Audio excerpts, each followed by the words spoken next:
டெல்லியில் பிரதமர் நரேந்திர மோடி பாட்டாளி மக்கள் கட்சி குறித்து பரபரப்பு பேச்சு என்ன நடந்தது என்பதை குறித்து விரிவாக விவரிக்க இருக்கின்றது இன்றைய காலை.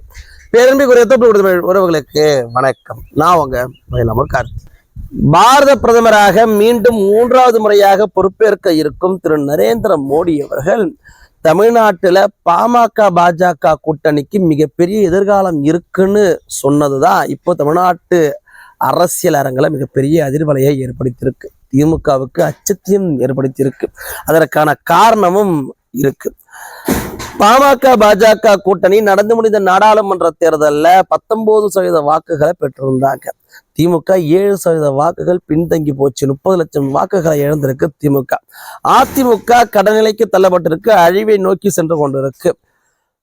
இதே பலத்தோடு பாமக பாஜக கூட்டணி 2026 சட்டமன்ற தேர்தலை சந்திக்கிறப்போ மத்திய அரசனுடைய ஒத்துழைப்போடு ஆட்சியை பிடிக்கக்கூடிய சூழ்நிலை உருவாகும். இதைத்தான் பாரத பிரதமர் நரேந்திர மோடி அவர்கள் தமிழ்நாட்டில் மிகப்பெரிய எதிர்காலம் இருக்குன்னு சொல்லியிருக்கிறார் என்பதுதான் அரசியல் வல்லுநர்களுடைய பார்வையா இருக்கு.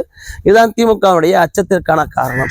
திமுக அதிமுக வீழ்த்தவே முடியாத சக்திகள்னு சொல்லப்பட்ட சூழ்நிலையில அவருடைய கண்ணுல விரல விட்டு ஆட்டி இன்னைக்கு 20% வாக்குகளை பாமக பாஜக கூட்டணி பெற்றிருக்கு. கடைசி வரைக்கும் தர்மபுரியில தண்ணியும் காமிச்சிருக்கு. இன்னைக்கு ஆந்திராவும் பீகாரும் சிறப்பு அந்தஸ்து கேட்டுக்கிட்டு இருக்கிறாங்க மத்திய அரசு கிட்ட. ஒருவேளை தமிழ்நாட்டுல பாமக ஒரு 5-6 இடங்களை வென்றிருக்கும் பட்சத்துல தமிழ்நாட்டிற்கும் சிறப்பு அந்தஸ்தை பெற்று தந்திருக்க முடியும் பசுமநாயகர் அன்புமணி ராமதாஸ் அவர்களால.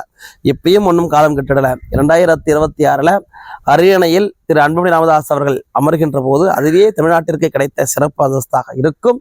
தமிழ்நாடு மது இல்லாத மாநிலமாக, சமூக நீதி மாநிலமாக தலை நிமிரும் அதற்கான வாய்ப்பு இப்போ கணிஞ்சிருக்கு.